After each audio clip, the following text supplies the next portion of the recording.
Selamat datang kembali di segmen analisa. Sekarang kita update terkait dengan tragedi dan juga drama terkait dengan rendang hilangnya konten kreator Willy Salim di Palembang. Ini ada beberapa keterangan terbaru dari Willy Salim dan warga Palembang yang melaporkan dia ke Polda Sumatera Selatan sepertinya semakin bertambah. Nah, kita sebelum bahas poin-poin tersebut, kita mau lihat dulu. Ini adalah video teman-teman aku putarkan yang di sini tuh ada gambaran seseorang pakai seragam polisi. Dugaannya dia adalah polisi mungkin ya, yang dia ngerekam pada saat warga itu lagi heboh ngambilin rendangnya. Nah, ini menjadi salah satu kecurigaan masyarakat. Indikasinya adalah apakah ini memang sengaja gitu polisinya membiarkan, mungkin sudah diinstruksikan, mungkin Willy Salimnya kecapean karena sudah seharian mungkin di sana, makanya ya udahlah diambilin aja sama warga begitu. Ceritanya dirubah karena ada sebagian orang yang masih yakin seperti kayak konten kreator ya Helmi Yahya asal Palembang, terus juga Bobon yang diajak ngobrol di podcastnya Deddy Kobuser juga mengatakan mereka meyakini bahwa mereka ini yakin bahwa ini adalah settingan begitu. Walaupun ada yang percaya nggak kok ini nggak settingan, ini adalah murni kejadian natural seperti itu. Kita lihat videonya teman-teman di sini.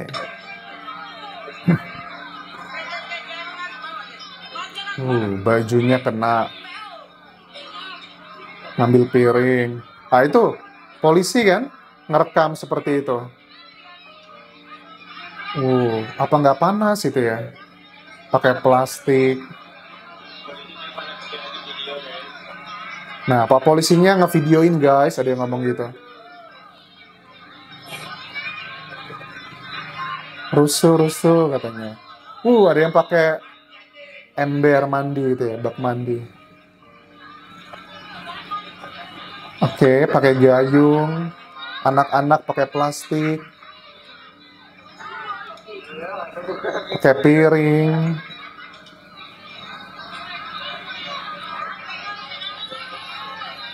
Oke.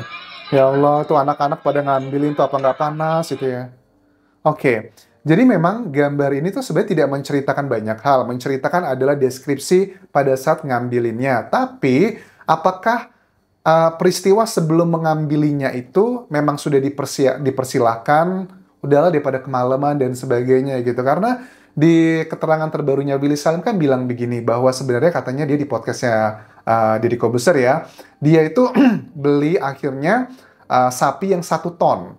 Tapi karena dia sadar masaknya itu bakal lama banget, dia nanya sama warga bilang, "Bu, ini sampai malam 12 malam nggak apa-apa nih," katanya. Terus bilang, "Nggak apa-apa kok, nanti kita tungguin bisa buat sahur," katanya. Awalnya cuma 200 kilogram, tapi dia nilai kayaknya kurang nih kalau 200 kilogram. Dia belilah yang 1 ton gitu sapinya. Dan dia tidak memperkirakan ternyata wajannya juga nggak cukup. Jadi ada banyak hal-hal yang tidak well prepare. Nah, kemudian ada salah satu statement dari Ustadz Abdul Somad pada saat beliau menyampaikan ceramahnya. Ini ngeri juga ya, kalau sudah pemuka agama juga berbicara, ini bagian yang menurut aku gak heran Willy Salim itu suaranya banyak bergetar. Nanti kita dengarkan, tapi kita dengarkan dulu apa yang disampaikan dari Tuan Guru Ustadz Abdul Somad mengenai kasus rendangnya Willy Salim. Palembang ini tiba-tiba pulang hilang kepalanya. Enggak ada. Paling-paling hilang rendangnya. Itu pun kalau niatnya betul tulus. Tidak mungkin rendang sebanyak itu, apinya kecil. Menurut ilmu perendangan, itu rendang itu mesti dimasak paling tidak 4 jam baru matang. Apinya mesti besar. Apalagi kalau sampai 100-200 kilo. Jadi kalau apinya kecil, rendangnya sebanyak itu ditinggalkan, itu memang namanya rendang konspirasi. Orang Palembang, tunggu, jangan tepuk tangan dulu, tunggu. Oke. Wajib menjaga harkat martabat harga dirinya. Wajib. Saudara yang dimuliakan Allah Subhanahu. Wajib menjaga harkat dan martabatnya, harga dirinya. Oke, ini nggak heran nih yang ngebuat Willy Salim pada saat di podcast Deddy Kobuser dia udah kayak nangis gitu ya suaranya. Ya, konspirasinya, ya banyak yang nggak percaya sih. Walaupun ada sebagian yang percaya ya. Konspirasinya adalah apakah sengaja disetting sedemikian rupa? Karena salah satu poin dari obrolannya 1 jam lebih di Deddy Corbuzier kan ada salah satu statement yang cukup unik sebenarnya. Dia bilang begini ya, tanyakan Deddy Corbuzier, Willy, yang benar tuh yang mana? Katanya awalnya katanya kamu tuh tinggalin ke toilet. Terus ada yang bilang katanya ngelihat kamu di mobil. Yang bener yang mana? Itu jawabannya muter-muter ya. Cuma pada akhirnya aku simpulkan dia ngomongnya gini. Awalnya memang gini, aku itu mau ke toilet, tapi nggak nemu cari toilet. Ya udahlah, akhirnya ke mobil aja, istirahat, makan, minum di sana. Karena capek udah seharian. Dari pagi nyari sapi, nyiapin juga untuk yang bikin sop duriannya dan sebagainya. Dia nggak ngejawab sesuatu hal. Ininya uniknya adalah di sini teman-teman. Kalau kita mau kebelet pipis atau BAB gitu kan ya, nggak ada toilet atau nggak cocok toiletnya gitu, masuk akal dia nyari masuk mobil, terus dia mobil cari kayak mungkin Pertamina atau tempat toilet terdekat, itu masuk akal. Tetapi ternyata dia di mobil ya cuma tiduran, kan aneh gitu loh. Itu bagi aku yang sudah mulai meragukan, yang awalnya agak yakin dengan statement dia, loh kok begitu? Apakah ini dibuat sedemikian rupa biar masyarakat yang dalam tanda kutip sudah capek ngantri gitu kan ya, nungguin agar terjadi hal seperti itu, kekeosannya. Itu kan bagi aku yang cukup unik ya teman-teman. Terus juga dibilang ini settingan atau enggak. Ini yang disampaikan dari Willy Salim pada saat ditanya sama Deddy Corbuzier teman-teman. Willy itu lagi galau om. Oh tadi lagi galau. Ya udah. Iya, soalnya banyak banget yang nyebut bikin giring opininya itu ke arah-arah settingan. Padahal bukan settingan ya.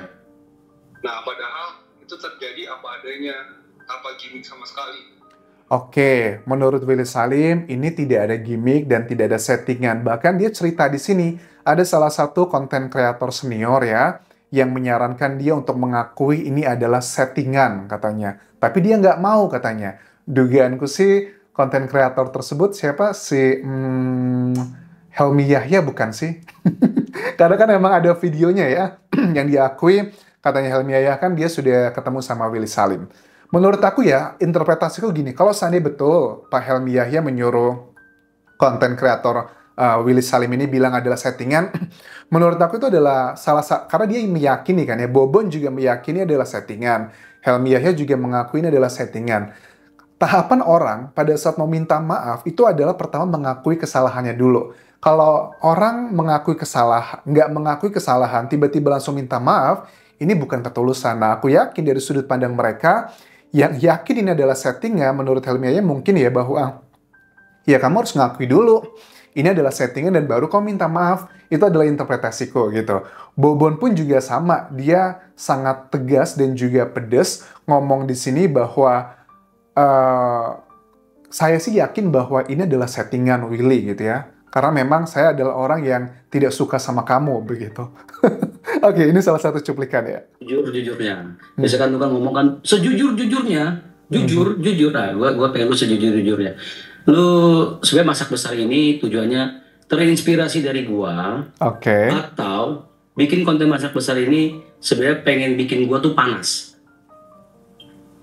Nah, itu. Gua pengen tahu tuh. Sejujur-jujurnya, gue bikin konten ini ya karena emang gue suka berbagi ya Pak ya. Oke. Jadi kalau lu lihat ini bukan sesuatu kegiatan yang gue lakukan rutinitas. Oke. Intinya adalah suka berbagi. Banyak kata-kata aman sih ya, lebih ke masalah birokratif lah istilahnya disampaikan sama Willy di sini. Cuman kalau aku tangkap ya, ngerasa bahwa ini dari sudut pandangnya si Bobon ya, aku ngerasa bahwa dia bilang bahwa kayaknya lo ini ngebuat konten masak-masak besar ini, pertama dugaannya adalah karena pengen nunjukin show off bahwa gue juga bisa kok kayak Bobon gitu. Karena Bobon kan juga beberapa kali secara terbuka mengkritik Willy Salim dengan berbagai macam kontennya. Itu terbuka. Dia juga mengatakan dengan fair, memang kita punya hubungan yang nggak baik ya. Menurut aku sih kayaknya Willy Salim dengan anak muda, usia masih sangat muda, yang pengen mungkin membuktikan validasi begitu, bahwa gue juga bisa loh, sepertinya seperti itu. Tapi ya terlepas dari itu semua, sebenarnya niatnya Willy Salim sih mudah-mudahan tuh baik ya, karena kan dia pengen ngebantu walaupun ada banyak yang meragukan. Terakhir Willy Salim bilang gini ke Deddy Corbuzier dan dia suaranya bergetar waktu minta maaf. Nggak tahu bergetarnya ini nangis mungkin karena takut, sudah banyak yang melaporkan, atau karena pure dari hati, atau seperti apa? Lu mau bilang kalau semua konten yang terjadi kemarin di Palembang itu kejadian rendang, Willy nggak ada settingan sama sekali, Om. Kalau yang Willy nggak ada gimmick sama sekali. di Palembang ya. Yang di Itu terjadi Palembang. apa adanya. Jadi menegaskan yang di Palembang ya, ini kayak mengindikasikan berarti yang lain-lain belum tentu ya, nggak settingan ya gitu. Oke. Ya, Ya ya. kan kita lagi ngomongin kejadian kemarin, Om. Iya, iya. Aku lihat sih kayak dari Deddy Corbuzier juga ada aura yang dia kayak nggak percaya gitu juga. Cuman kan dia sebagai host ya, dia juga harus yang bukan netral sih ya. Netral tapi juga pakai common sense. Ada beberapa hal yang dinilai Deddy, aku nilai kayaknya nggak masuk akal nih statementnya dari Willy Salim gitu. Terlalu muter-muter gitu. Cuman nasi sudah menjadi bubur, yang melaporkan Willy Salim sudah semakin banyak. Bahkan ada salah satu tokoh adat di sana, Sultan Mahmud Baharudin, yang dengan tegas mengatakan melarang Willy Salim ke Palembang jika tidak melakukan permintaan maaf yang sesuai dengan kayak prosesi adatnya. Ada beberapa syarat yang harus dilakukan, nggak cukup hanya sekedar ngebuat minta maaf di sosial media, dan juga salah satu poinnya adalah diminta untuk men-take down video-video yang terkait dengan rendang tersebut, karena itu membuat malu warga Palembang seperti itu.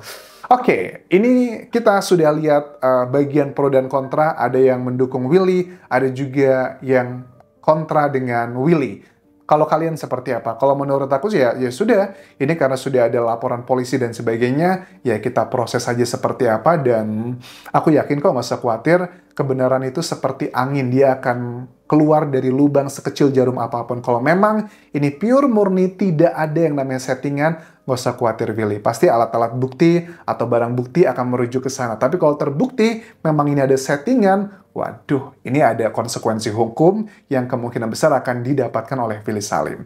Terima kasih sudah menonton. Sampai ketemu lagi di video berikutnya. Tinggalkan like dan juga komen. Subscribe channel YouTube ini. Follow Instagram, Facebook pageku, dan juga akun TikTok Dian Jasa Semara. Sampai jumpa.